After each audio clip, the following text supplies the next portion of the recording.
नमस्कार, मैं हूं प्रज्ञा। बिहारी न्यूज में आपका स्वागत है। आज है 6 जनवरी, दिन शनिवार। खबरों की ओर बढ़ने से पहले एक नजर सुर्खियों पर। शिक्षा विभाग और राज्य के सरकारी स्कूलों की शिकायत एवं समस्या बताएं यहां। बिहार के जिले की पुलिस मदद के लिए पहुंच रही सबसे पहले। जॉर्डन में फंसे बिहार के मजदूर वतन वापसी की लगा रहे गुहार। राजनीति में प्रवेश करने पर मनोज बाजपेयी ने तोड़ी चुप्पी। T20 विश्व कप में 20 टीमें लेंगी हिस्सा, जाने किस ग्रुप में भारत। अब चलिए बढ़ते हैं बिहार की अब तक की 25 बड़ी खबरों की ओर विस्तार से। महाराष्ट्र लोक सेवा आयोग में 274 पदों पर निकली भर्ती। महाराष्ट्र लोक सेवा आयोग के द्वारा विभिन्न सरकारी विभागों में 274 रिक्त पदों के लिए भर्ती निकाली गई है। ऐसे में वो लोग जो इसके लिए आवेदन करना चाहते हैं वह MPSC की आधिकारिक वेबसाइट mpsc.gov.in पर जाकर ऑनलाइन तरीके से अपना आवेदन कर सकते हैं। बता दें कि इसके लिए आवेदन करने की अंतिम तारीख 25 जनवरी 2024 तक निर्धारित की गई है। इसके लिए अगर शैक्षणिक योग्यता की बात करें तो उम्मीदवार के पास किसी भी मान्यता प्राप्त संस्थान या विश्वविद्यालय से ग्रेजुएट की डिग्री होनी चाहिए। वहीं इससे जुड़ी अधिक जानकारी के लिए एक बार जारी किए गए नोटिफिकेशन को जरूर देख लें।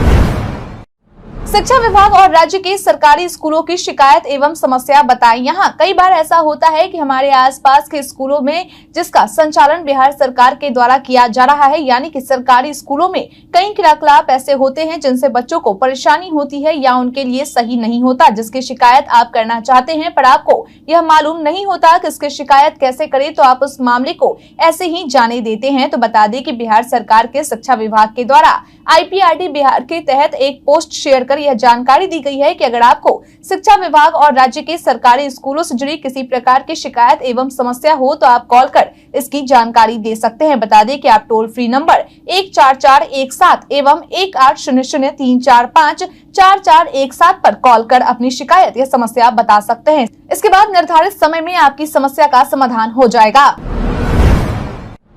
बिहारी बर्थडे स्पेशल में आज हम बात करेंगे दीपाली किशोर के बारे में। दीपाली किशोर का जन्म आज ही के दिन 1989 में हुआ था। यह एक भारतीय गायिका है। वह इंडियन आइडल 3 की फाइनलिस्ट थी। वह बॉलीवुड अभिनेता जॉन अब्राहम के साथ भी दिखाई दी और फिल्म गोल से एक समूह गीत प्रस्तुत किया। उन्होंने फिल्म डॉन मुथुस्वामी के लिए एक गाना गाया है। गाना आई लव यू है जिसे अनु मलिक ने कंपोज किया है। उन्होंने इंडियन आइडल सीजन 4 में मियांग चांग के साथ ऑडिशन और रूबरूज की मेजबानी की है। उन्होंने आभास जोशी के साथ DD नेशनल पर एक म्यूजिक शो भारत की शान सिंगिंग स्टार की मेजबानी की है। दीपाली महुआ टीवी पर आने वाले भोजपुरी धारावाहिक बड़की मलकाई में अभिनय कर रही हैं। उनका नवीनतम बॉलीवुड गाना मिथुन के साथ की एंड काका जी हुजूरी है। दीपाली ने सिंगर ऐश्वर्या निगम से शादी की है। अनिगमित निकायों में निवेश करना आपको पड़ सकता है भारी। अगर आप भी उन लोगों में से हैं जो अनिगमित निकायों में निवेश करते हैं तो यह खबर आपके लिए है। बता दें कि बिहार सरकार के वित्त विभाग के द्वारा IPRD बिहार के तहत एक पोस्ट शेयर कर सभी को जानकारी दी गई है किस तरह के निकायों में निवेश करना आपको भारी पड़ सकता है। ऐसे में सचेत बनिए और सुरक्षित रहिए। दरअसल शेयर किए गए पोस्ट के अनुसार किसी भी अनियंत्रित अपंजीकृत संस्था के साथ अपनी मेहनत की कमाई निवेश न करें। डिपोजिट लेने वाली कंपनी RBI से भी PFRDA या राज्य सरकार जैसी किसी वित्तीय संस्थाओं के साथ पंजीकृत होने चाहिए। बता दें कि सिर्फ कुछ चुनिंदा रेगुलेटेड नियमित कंपनियों को ही पब्लिक डिपॉजिट लेने की अनुमति होती है। ऐसे में इस तरह के अनियंत्रित अपंजीकृत संस्था में निवेश करने से आपके पैसे डूब सकते हैं। इससे जुड़ी अधिक जानकारी के लिए www.rbi.org.in/NBFCFAQS पर देख सकते हैं। बिहार के इस जिले की पुलिस मदद के लिए पहुंच रही सबसे पहले। बिहार पुलिस की डायल 112 की टीमें लगातार अपने रिस्पांस टाइम में सुधार लाने का काम कर रही है। बता दें कि हर माह डायल 112 की रैंकिंग जारी की जाती है। इसी कड़ी में बीते दिन जारी किए गए रैंकिंग के अनुसार दिसंबर माह के सबसे बेहतर रिस्पांस टाइम में 7.57 मिनट के साथ पूर्णिया जिला अव्वल है। वहीं इस लिस्ट में दूसरे स्थान पर 8.04 मिनट के साथ बेगूसराय, तीसरे स्थान पर 8.27 मिनट के साथ गया, चौथे स्थान पर 8.51 मिनट के साथ गोपालगंज और पांचवें स्थान पर 10.35 मिनट के साथ नवादा जिला है। आपकी जानकारी के लिए बता दें कि गोपालगंज जिला के रिस्पांस टाइम में पहले से सुधार हुआ है। अब गोपालगंज ने रिस्पांस टाइम घटाकर 8.51 मिनट कर लिया है। बता दें कि डायल 112 पुलिस टीम बेहतर कार्य कर रही है। रिस्पांस टाइम में प्रति माह सुधार देखने को मिल रहा है। बिहार के वैभव सूर्यवंशी ने डेब्यू कर तोड़ा सचिन, युवराज और धोनी का रिकॉर्ड। बिहार की राजधानी पटना में स्थित मोइनुल हक स्टेडियम में बिहार और मुंबई के बीच खेले जा रहे रणजी मैच के पहले दिन बिहार के समस्तीपुर जिले के ताजपुर प्रखंड के रहने वाले वैभव सूर्यवंशी ने 12 साल 284 दिन की उम्र में रणजी मैच में डेब्यू करते हुए सबसे कम उम्र में डेब्यू करने वाले भारत के चौथे क्रिकेटर बन गए हैं। बता दें किसी के साथ वैभव सूर्यवंशी के द्वारा सचिन तेंदुलकर, जिन्होंने 15 साल और 230 दिनों की उम्र में अपना पहला फर्स्ट क्लास मैच खेला था, युवराज सिंह जिन्होंने 15 साल 57 दिनों में अपना डेब्यू किया था और महेंद्र सिंह धोनी जिन्होंने 18 साल की उम्र में पहली बार प्रथम श्रेणी का मैच खेला था को पीछे छोड़ दिया है। वहीं बात करें अगर बीते दिन हुए इस मैच के बारे में तो बिहार के गेंदबाजों ने शानदार प्रदर्शन दिखाया और मुंबई की टीम पहले दिन का खेल खत्म होने तक 9 विकेट खोकर मात्र 235 रन बना पाई। बिहार की ओर से वीर प्रताप सिंह ने सर्वाधिक 4 विकेट लिए, वहीं सकीबुल गनी और हिमांशु सिंह ने 2 तथा आशुतोष अमन ने 1 विकेट चटकाए। बैंक खाते से नहीं जुड़ा है आधार तो मनरेगा में काम का नहीं मिलेगा पैसा। बिहार मनरेगा आयुक्त संजय कुमार के द्वारा दी गई जानकारी के अनुसार मनरेगा यानी कि महात्मा गांधी राष्ट्रीय ग्रामीण रोजगार गारंटी योजना के तहत जॉब कार्ड धारकों को उनके काम का पैसा नहीं मिलेगा जब तक उनका बैंक खाता आधार से लिंक नहीं होगा। ऐसे में सभी जॉब कार्ड धारकों को आधार से जुड़े बैंक खातों के माध्यम से जोड़ने का काम चल रहा है और यह काम 15 जनवरी 2024 तक पूरा करने का लक्ष्य रखा गया है। बता दें कि मनरेगा युक्त के द्वारा दी गई जानकारी के अनुसार वर्तमान में लगभग 84% जॉब कार्ड धारक ऐसे हैं जिनका बैंक खाता आधार से लिंक है। मालूम हो कि इस पहल की शुरुआत इसलिए की गई है ताकि लाभार्थियों को बार बार बैंक खाता बदलने से परेशानी न हो। आपकी जानकारी के लिए बता दें कि बिहार में मनरेगा में 1 करोड़ 48 लाख परिवारों के 1 करोड़ 82 लाख कामगार निबंधित हैं। सीएम नीतीश ने की पंचायती राज विभाग की योजनाओं की प्रगति की समीक्षा। बीते दिन बिहार के मुख्यमंत्री नीतीश कुमार के द्वारा एक अने मार्ग स्थित संकल्प में पंचायती राज विभाग की योजनाओं की प्रगति की समीक्षा की और साथ ही इस दौरान उन्होंने अधिकारियों को कई आवश्यक निर्देश भी दिए। उन्होंने कहा कि बचे हुए पंचायत सरकार भवनों का निर्माण कार्य तेजी से पूर्ण करवाया जाए। इसके अलावा उन्होंने यह भी कहा कि पंचायत सरकार भवनों की छतों पर सोलर प्लेट जरूर लगवाएं। सभी पंचायत के वार्डों में सोलर स्ट्रीट लाइट लगाने का काम भी तेजी के साथ पूरा करने का काम करे। उन्होंने बताया कि पंचायत सरकार भवनों में सभी प्रकार की सुविधाएं उपलब्ध कराई गई है ताकि एक ही जगह पर उस पंचायत के लोगों की समस्याओं का समाधान हो सके। वहीं इस दौरान पंचायती राज विभाग के अपर मुख्य सचिव मिहिर कुमार सिंह के द्वारा प्रस्तुतिकरण के माध्यम से जानकारी देते हुए बताया गया कि कुल 8053 पंचायतों में से 1447 पंचायत सरकार भवन का निर्माण पूर्ण हो गया है। 789 पंचायत सरकार भवन निर्माणाधीन है और 2000 पंचायत सरकार भवनों के निर्माण की स्वीकृति हो चुकी है। 2165 पंचायत सरकार भवनों के लिए भूमि चिन्हित कर ली गई है और बाकी बचे 1652 पंचायत सरकार भवनों के लिए भूमि चिन्हित करना बाकी है। बिहार पर्यटन में आज हम बात करेंगे तिब्बती मंदिर के बारे में। तिब्बती मंदिर बिहार के बोध गया में स्थित तिब्बती शास्त्रों और कई बौद्ध प्रतीकों से अलंकृत धार्मिक केंद्र है जो खुद में महत्वपूर्ण स्थान रखता है। महाबोधि मंदिर के समीप इस मंदिर ने अपने कुछ विशेष कारणों से अपनी अलग छवि बनाई है। इसका निर्माण 1938 में बौद्ध मठ के रूप में हुआ था। यहाँ एक 10 मीटर ऊंचा इसका निर्माण 1938 में बौद्ध मठ के रूप में हुआ था। यहाँ एक 10 मीटर ऊंचा धर्म चक्र है जिसे सुनहरे और लाल रंग में रंगा गया है।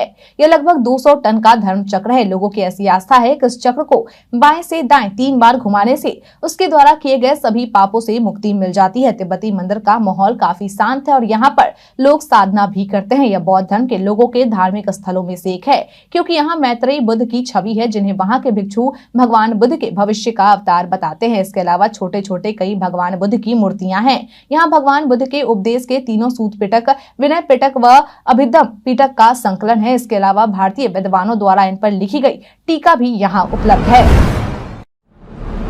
आज मेडल जीतने वाले 81 खिलाड़ियों को मिलेगा नियुक्ति पत्र। बिहार सरकार के द्वारा बिहार के उन खिलाड़ियों को सरकारी नौकरी देने का वादा किया गया था जिनके द्वारा खेलों में राष्ट्रीय और अंतर्राष्ट्रीय स्तर पर बिहार का नाम रोशन करने का काम किया जाएगा। इसी कड़ी में आज यानी कि 6 जनवरी को बिहार के ऐसे 81 खिलाड़ियों को विभिन्न विभागों में नौकरी दी जाएगी। बता दें कि आज बिहार के मुख्यमंत्री नीतीश कुमार, उप मुख्यमंत्री तेजस्वी यादव और कला संस्कृति युवा विभाग के मंत्री जितेंद्र कुमार राय के हाथों इन सभी 81 खिलाड़ियों को सरकारी नौकरी की नियुक्ति पत्र बांटी जाएगी। मालूम हो कि राज्य सरकार के द्वारा इन सभी 81 खिलाड़ियों के नाम की लिस्ट भी जारी कर दी गई है, जिसके तहत इनमें से कुछ खिलाड़ियों को सब इंस्पेक्टर के लिए नियुक्ति पत्र दिया जाएगा, तो वहीं कुछ खिलाड़ियों को विज्ञान प्रौद्योगिकी एवं तकनीकी शिक्षा विभाग के लिपिक पद के लिए, कुछ खिलाड़ियों को पंचायती राज विभाग, समाज कल्याण विभाग, खाद्य उपभोक्ता विभाग, अल्पसंख्यक कल्याण विभाग, श्रम संसाधन विभाग, लघु जल संसाधन विभाग, पर्यावरण जलवायु परिवर्तन विभाग, वाणिज्य कर विभाग, भवन निर्माण विभाग के लिए नियुक्ति पत्र दिए जाएंगे। जॉर्डन में फंसे बिहार के मजदूर वतन वापसी की लगा रहे गुहार। जॉर्डन में काम करने वाले 120 भारतीय मजदूर वहां फंस गए हैं, जिनमें बिहार के सीतामढ़ी के भी 5 मजदूर शामिल हैं। बता दें कि मिली जानकारी के अनुसार ये सभी मजदूर जिस कंपनी में काम करते थे वो कंपनी बंद हो चुकी है और इन मजदूरों को इनका वेतन भी नहीं दिया गया है और साथ ही राशि मांगने पर इन मजदूरों का वीजा और पासपोर्ट भी जब्त कर लिया गया है। ऐसे में अब ये सभी मजदूर वीडियो जारी कर वतन वापसी की गुहार लगा रहे हैं, तो वहीं दूसरी ओर इन मजदूरों के परिजन काफी चिंतित है। बता दें कि जॉर्डन में फंसे मजदूरों का कहना है कि वे बहुत परेशान हैं और उन्हें खाना पीना भी दुभर हो गया है। इसके अलावा उन्हें दैनिक कार्यों के लिए भी पानी नसीब नहीं हो रहा। बता दें कि 120 भारतीय मजदूरों के अलावा वहां पाकिस्तान, बांग्लादेश, नेपाल और श्रीलंका के भी मजदूर फंसे हुए हैं। वहीं बिहार के जो 5 मजदूर वहां फंसे हैं उनमें सुप्पी प्रखंड के भवनगामा रामनगर निवासी मोहम्मद कुर्बान, राजेश कुमार, राजू कुमार, मोहम्मद जाकिर और भतनाहा प्रखंड के चौधरी टोला निवासी जुनैद बैठा शामिल हैं। राजनीति में प्रवेश करने पर मनोज वाजपेयी ने तोड़ी चुप्पी। पिछले कुछ दिनों से बिहार के लाल और बॉलीवुड के जाने माने कलाकारों में से एक मनोज वाजपेयी के राजनीति में प्रवेश करने को लेकर कई चर्चाएं चल रही थी। इसी कड़ी में अब मनोज वाजपेयी ने इन चर्चाओं पर अपनी टिप्पणी दी है। उन्होंने एक्स पर, जो कि पूर्व में ट्विटर हुआ करता था, उस पर न्यूज एरिना इंडिया के एक पोस्ट को रीट्वीट कर लिखा है कि अच्छा ये बताओ ये बात किसने बोला या कल रात सपना आया, बोलिए बोलिए। ऐसे में अब मनोज वाजपेयी के इस पोस्ट से साफ हो गया है कि वह राजनीति में कदम रखने की बिल्कुल नहीं सोच रहे हैं। दरअसल पिछले कुछ दिनों से ऐसी खबरें चल रही थी कि वो पश्चिम चंपारण लोकसभा क्षेत्र से लोकसभा चुनाव लड़ सकते हैं। आपकी जानकारी के लिए बता दें कि मनोज वाजपेयी अपनी अगली सीरीज किलर सूप में नजर आने वाले हैं, जो कि 11 जनवरी 2024 को नेटफ्लिक्स पर रिलीज होने वाली है। वहीं इसके अलावा Manoj Vajpayee the family man के बहुप्रतीक्षित तीसरे सीजन में भी दिखने वाले हैं।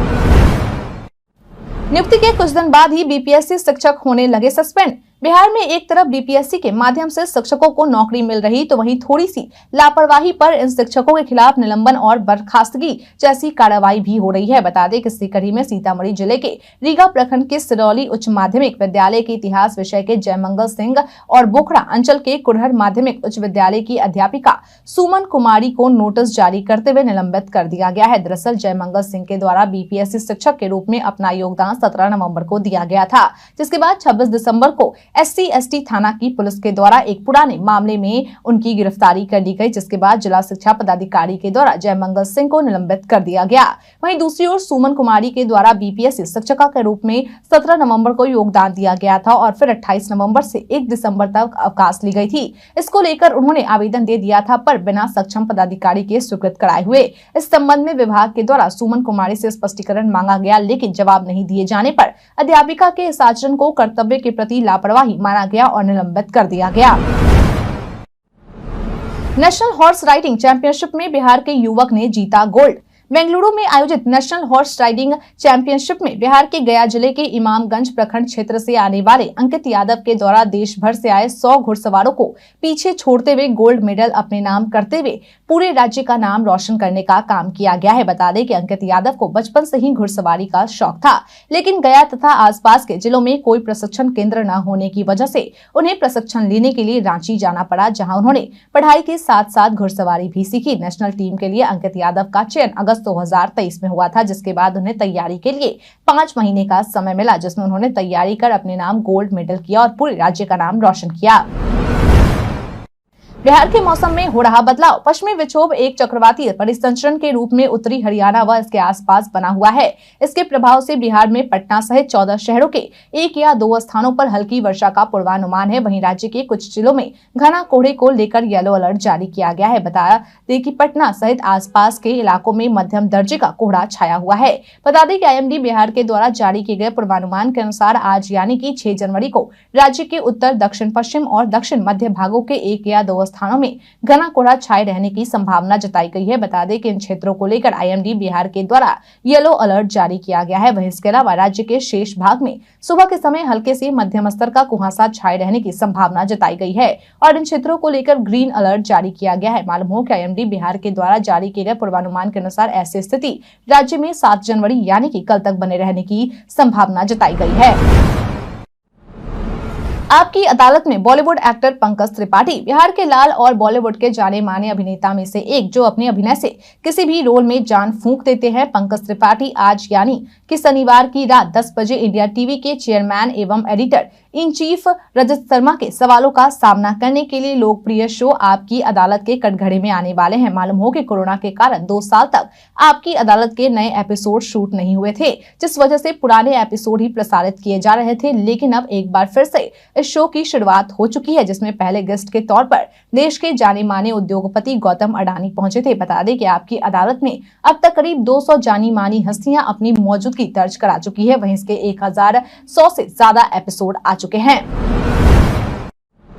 RTI का जवाब नहीं देना बिहार के 10 वीडियो को पड़ा महंगा। बिहार सूचना आयोग के द्वारा सूचना के अधिकार के तहत मांगी गई सूचना उपलब्ध नहीं कराने के मामले में बिहार के मुजफ्फरपुर के विभिन्न प्रखंडों के 10 वीडियो पर कार्रवाई की गई है। बता दें कि इस मामले को लेकर बिहार राज्य सूचना आयुक्त त्रिपुरारी शरण के आदेश पर आयोग के द्वारा इन सभी 10 वीडियो को 24 जनवरी 2024 को राज्य सूचना आयोग के सामने सदैव उपस्थित होकर अपना पक्ष रखने का आदेश दिया गया है और साथ ही इन पर 25-25 हजार रुपए का जुर्माना भी लगाया गया है। मालूम हो कि इन वीडियो के पर आरोप है कि इनके द्वारा शिक्षक नियोजन में हुई गड़बड़ियों को दबाने का काम किया गया है। सूचना के अधिकार के तहत 6 साल पहले ही शिक्षक नियोजन से संबंधित जानकारी मांगी गई थी, लेकिन इनके द्वारा कोई जानकारी नहीं दी गई, जिसके बाद इन पर लगे आरोप को सत्य पाते हुए पिछले दिनों राज्य सूचना आयुक्त का पद संभालने के बाद त्रिपुरारी शरण के द्वारा संज्ञान लिया गया है। अडानी मुद्दे पर आए सुप्रीम फैसले के बाद इंडिया गठबंधन को लेकर बोले सुशील मोदी। हिडनबर्ग मामले में अडानी ग्रुप को सुप्रीम कोर्ट से क्लीन चिट मिलने के बाद बिहार के पूर्व उप मुख्यमंत्री और राज्यसभा सदस्य सुशील मोदी के द्वारा इंडिया गठबंधन पर हमला बोला गया है। उन्होंने कहा कि राहुल गांधी के नेतृत्व में जन विपक्षी दलों ने अडानी के विरुद्ध JPC जांच की मांग करते हुए संसद का पूरा एक सत्र बर्बाद कर दिया था। उन सबको सुप्रीम कोर्ट के फैसले के बाद देश की जनता से क्षमा याचना करनी चाहिए। न्यायालय न केवल इस मामले में सेबी की जांच से संतुष्ट है, बल्कि न्यायपीठ ने SIT या अन्य किसी एजेंसी से जांच की मांग खारिज कर दी। उन्होंने कहा कि 2019 के संसदीय चुनाव से पहले जब राहुल गांधी के द्वारा 36 राफेल विमानों की खरीद में कथित अनियमितता का शोर मचाकर सरकार को बदनाम करने की कोशिश की गई थी, तब भी सरकार को सुप्रीम कोर्ट से क्लीन चिट मिली थी। उन्होंने कहा कि राहुल गांधी को चौकीदार चोर है जैसे बयान के लिए माफी मांगनी पड़ी थी। सीट शेयरिंग को लेकर JDU का खुला ऐलान। JDU की ओर से लोकसभा में सीट शेयरिंग को लेकर अपना स्टैंड क्लियर कर दिया गया है। दरअसल मंत्री संजय झा के द्वारा बीते दिन मीडिया से बात करते हुए कहा गया कि लोकसभा चुनाव में सीट शेयरिंग को लेकर हमारी बातचीत सिर्फ राजद से होगी। कांग्रेस या लेफ्ट पार्टियों को अगर सीट शेयरिंग पर बात करनी है तो वे राजद से बात करें। जब उनकी बातचीत फाइनल हो जाएगी तो हमारी बातचीत राजद से होगी। फिलहाल JDU के 16 लोकसभा सांसद है, इससे कम सीटों पर लड़ने की बात कहां उठती है। जब राजद से बात होगी तो सीट को लेकर JDU की दावेदारी की चर्चा होगी। फिलहाल बात नहीं हुई है। ऐसे में अब यह कयास लगाए जाने लगे हैं कि JDU की दावेदारी 16 सीटों से ज्यादा के लिए है। इसके साथ ही उन्होंने यह भी कहा कि इंडिया गठबंधन में सीट शेयरिंग को लेकर लगातार देरी हो रही है। प्रशांत किशोर बिहार विधानसभा में सभी 243 सीटों पर उतारेंगे प्रत्याशी। चुनावी राजनीति रणनीतिकार प्रशांत किशोर के द्वारा 2025 में होने वाले बिहार विधानसभा चुनाव लड़ने के लिए तैयारियां शुरू कर दी गई है।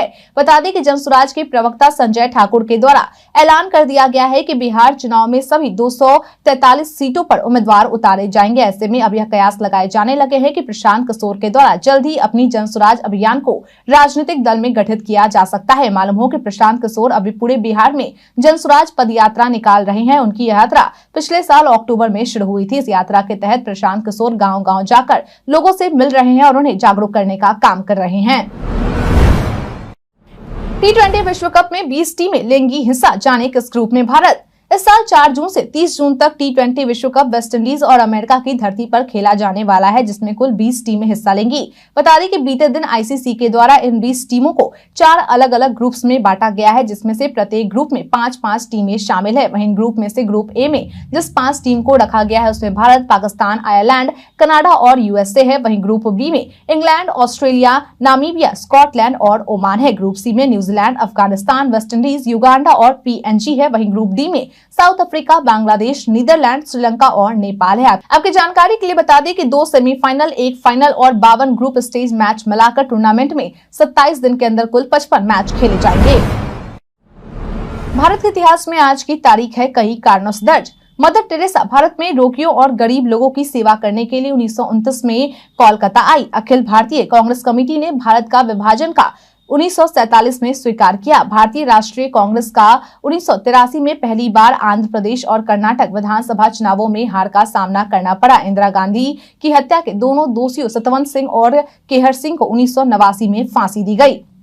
नई दिल्ली में यमुना बैंक आनंद विहार सेक्शन की मेट्रो रेलों का परिचालन 2010 में आरंभ हुआ। 1910 में भारतीय कर्नाटक संगीतकार GN बालासुब्रमण्यम का जन्म हुआ। 1932 में हिंदी के प्रसिद्ध साहित्यकार कमलेश्वर का जन्म हुआ। 1959 में भारतीय क्रिकेट टीम के पूर्व कप्तान कपिल देव का जन्म हुआ। 1966 में ऑस्कर विजेता भारतीय संगीतकार AR रहमान का जन्म हुआ। 1996 में फिल्म निर्देशक अभिनेता किशन श्रीकांत का जन्म हुआ। 1949 में परमवीर चक्र से सम्मानित भारतीय सेना के सूबेदार बाना सिंह का जन्म हुआ। 1918 में बॉलीवुड के प्रसिद्ध गीतकार भरत व्यास का जन्म हुआ। 1928 में भारतीय नाटककार और रंगमंच कर्मी विजय तेंदुलकर का जन्म हुआ। 1940 में प्रसिद्ध लेखक नरेंद्र कोहली का जन्म हुआ। 1965 में राजनीतिज्ञ एवं हिमाचल प्रदेश के 13वें मुख्यमंत्री जयराम ठाकुर का जन्म हुआ। प्रसिद्ध कवि तथा कर्नाटक संगीत के संगीतज्ञ त्यागराज का 1847 में निधन हुआ। भारतीय संगीतकार तथा बाल अभिनेता जयदेव का 1987 में निधन हुआ।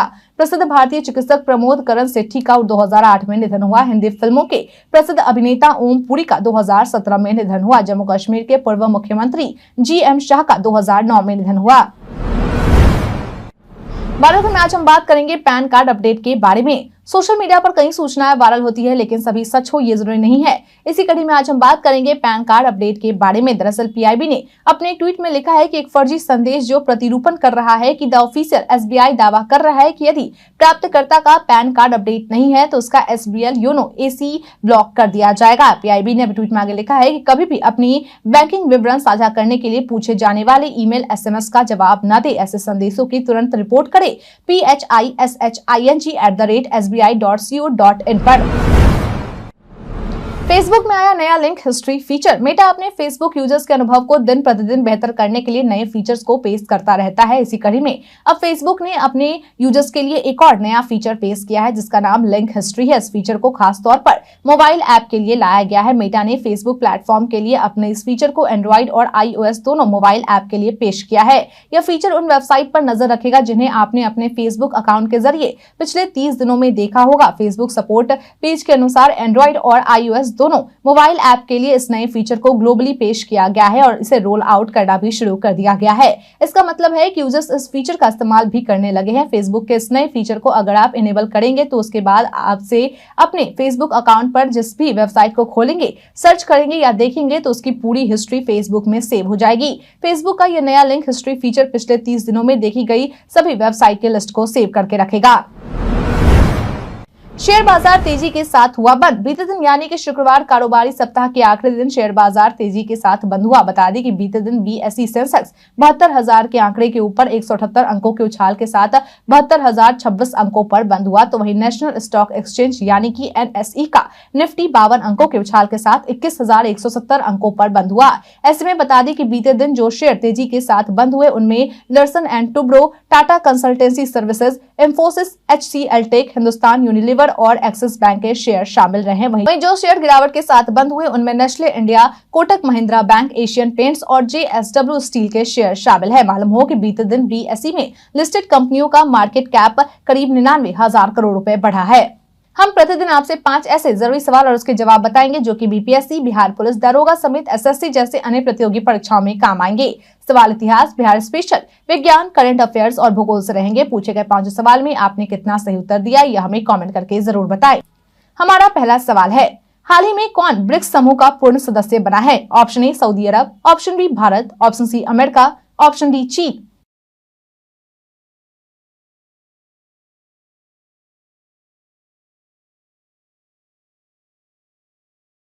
इसका सही उत्तर है ऑप्शन ए सऊदी अरब। अगला सवाल, हाल ही में कहां में पुलिस महानिदेशक महानिरीक्षक सम्मेलन का 58वां अखिल भारतीय वार्षिक सम्मेलन आयोजित किया जाएगा? Option A Prayagraj, option B Jaipur, option C Lucknow, option D Patna.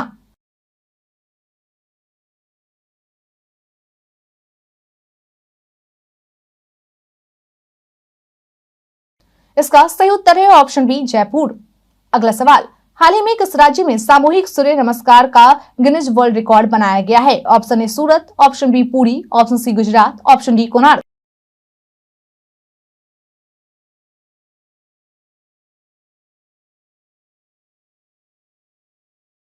इसका सही उत्तर है ऑप्शन सी गुजरात। अगला सवाल, बिहार के किस नेता ने महात्मा गांधी के साथ किसान आंदोलन का नेतृत्व किया था? Option A Baba Ramchandra, option B doctor Rajendra Prasad, option C Rajkumar Shukla, option D Rafi Ahmed Kidwai.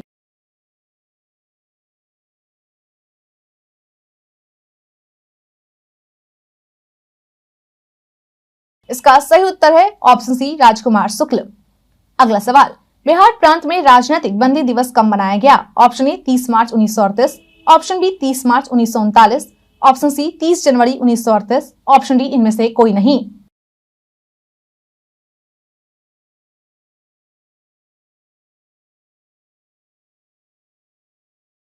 इसका सही उत्तर है ऑप्शन सी 30 जनवरी 1938।